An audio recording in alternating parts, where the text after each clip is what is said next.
Opposition کی جو جماعت ہے قومی اسمبلی میں وہ ہے پاکستان تحریک انصاف، اور ان کے حوالے سے خبر ایک سامنے یہ آئی ہے، اور وہ خبر یہ ہے کہ جناب اگر مکمل اختیارات بیرسٹر گوہر صاحب کو عمران خان دے دیں تو پھر سیاسی گنجائش خان صاحب حاصل کر سکتے ہیں۔ اب یہ پارٹی ذرائع کے حوالے سے خبر دی ہے ہمارے بڑے معروف صحافی ہیں انصار عباسی صاحب، اور بہت سارے لوگوں نے اس پر کہا کہ بات بالکل صحیح کر رہے ہیں، اور خان صاحب کی جو سیاسی گنجائش ہے وہ مل بھی اسی طرح سکتی ہے اگر اپنے اختیارات ہوتے ہیں بیرسٹر گوہر کو۔ اور پھر انہوں نے بڑی تعریفیں کی ہیں بیرسٹر گوہر صاحب کی کہ بڑے کول آدمی ہیں، سمجھدار آدمی ہیں، فالتو بات نہیں کرتے، کسی کو برا بھلا نہیں کہتے، اور دونوں جگہ قابل قبول بھی ہیں۔ آپ کو بھی یہ لگتا ہے جناب؟ دیکھیے علی، ہمارے یہاں پر یہ -1 فارمولہ بڑھا رہا ہے۔ آپ کو یاد ہے کہ میں نے جب صحافت شروع کیا، جب سلسلہ شروع کیا، تو یہ بات کہی جاتی تھی یار بی بی نا اگر اپنے اختیارات نیچے کسی کو دے دینا تو مخدوم امین فہیم کی بات کی جاتی تھی، نواز شریف اگر اپنے اختیارات دے دینا تو شہباز شریف کی بات کی جاتی تھی۔ یہ ہمیشہ سے ہوتا رہا۔ اچھا، الطاف بیوی حسین نے صاحب، تو جیتے جی ظاہر اختیارات نہیں دیے، نواز شریف صاحب اختیارات دے دیں نہیں دے دیں، لیکن بات چلتی تھی شہباز بڑے اچھے آدمی ہیں، تو شہباز تو کامیاب ہو گئے۔ مخدوم امین فہیم کے متعلق بھی اسی طرح کی بات کی جاتی تھی۔ پھر سیم اسی طریقے سے بات کی جاتی تھی الطاف حسین صاحب کے متعلق کہ نیچے دے دیں، اور الطاف حسین صاحب نے 22 تاریخ کو واقعہ ہوا، 23 کو دیا، اور اس کے بعد کیا ہوا وہ آپ دیکھ لیں۔ صحیح ہے نا؟ تو باقی لوگ تو ڈر گئے، انہوں نے کہا یار اختیارات دینے کا مطلب یہ ہوتا ہے۔ یہ جو -1 اسٹریٹجی ہوتی ہے نا، اس میں ہمیشہ یہ کہا جاتا ہے کہ یار یہ شخص کو ہٹا دیا جائے، اس کے بدلے یہ دیا جائے۔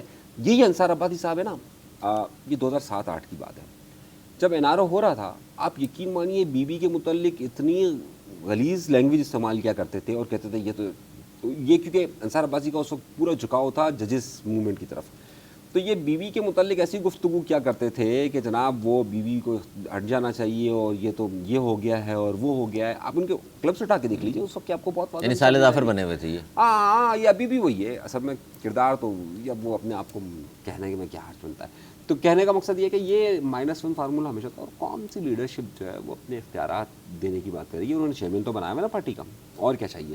اور اب یہ تو نہیں ہو سکتا نا کہ اختیارات دیکھیں چیئرمین تو بنایا ہوا ہے عارضی، لیکن اختیارات سے مراد یہ ہے کہ جی آئندہ یہ جو خان صاحب کے زبان سے جو پیغامات مختلف لوگ باہر لے کے نکلتے ہیں وہ بڑے تند و تیز قسم کے بیانات ہوتے ہیں۔ آئندہ خان صاحب کہتے ہیں بھائی بس جو بھی ہے بیرسٹر گوہری ہیں، جس سے بات کرنی ہے نہیں کرنی یہ جانے اور پارٹی جانے۔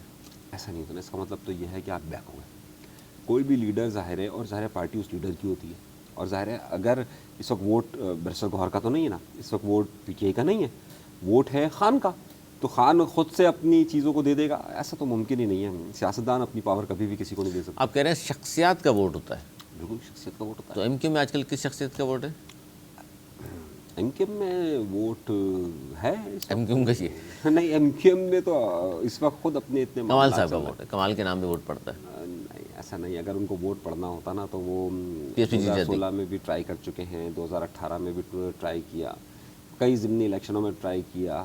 ایسا نہیں ہے، ان کا ووٹ بینک ان کو خود بھی پتہ ہی نہیں ہے، مطلب یہ کوئی ڈھکی چھپی بات نہیں ہے، خود ان کو بھی پتہ ہے، حقیقت پسند ہونا چاہیے۔ اچھا، پی ٹی آئی میں اب ایک باہر جو خبریں آ رہی ہیں اس میں یہ بھی ہے کہ جناب چونکہ اب جو 9 مئی کا کیس ہے وہ کے پی کے میں بھی چل رہا ہے، وہاں بھی بہت سارے لوگوں کو کہا جاتا ہے نائل ہو سکتے ہیں، تو 22-23 یا 25 لوگ اگر نائل ہو جاتے ہیں ایم پی اے تو ان کی ظاہر ہے خطرے میں پڑ جائے گی سی ایم شپ۔ تو اس حوالے سے پہلے بھی فارمولہ ایک آیا تھا کہ جی اپوزیشن 23 لوگ لے آئے تو چینج ہو جائے گا سی ایم، اور ان کے بارے میں کہا جا رہا ہے کہ جی اگر نائل ہوتے ہیں لوگ تو یہ پھر بھی نہیں جائیں گے، ہو سکتا ہے پھر اپوزیشن بھی نہیں کو کہے کہ جناب ہماری طرف سے بھی یہی۔ دیکھیے ابھی یہ دلی دورست والی بات ہے، کے پی کے اندر وہ صورتحال نہیں ہے جو بلوچستان جو پنجاب میں رہی، جو اسلام آباد کے اندر رہی، مطلب کراچی میں بھی وہ صورتحال ان کے لیے نہیں ہے۔ تو میں نہیں سمجھ رہا کہ خیبر پختونخوا میں ابھی اس طرح کا کوئی فیصلہ آئے گا۔ اب علی امی گنڈا پور بیچارے پھنس گئے، نہ ادھر جا سکتے ہیں نہ ادھر جا سکتے ہیں، جس طریقے سے ایک زمانے میں امین فہیم پھنس گئے تھے، نہ ادھر جا سکتے تھے نہ ادھر جا سکتے تھے، تو یہ پھنسی ہوئی سچویشن ہے۔ میرا خیال ہے کہ ایسا نہیں ہوگا کہ 25 ایم پی ایز جو ہے وہ ان کے ہٹ جائے۔ بہت اچھا پرفارم کر رہے ہیں علی امین گنڈا پور دونوں طرف سے، تو ظاہر ہے ان کی پرفارمنس پر 1.5 سال گزر چکا ہے علی، 1.5 سال کی اور ہے، اس کے بعد تو اگلے الیکشن کی تیاریاں ہوتی ہیں۔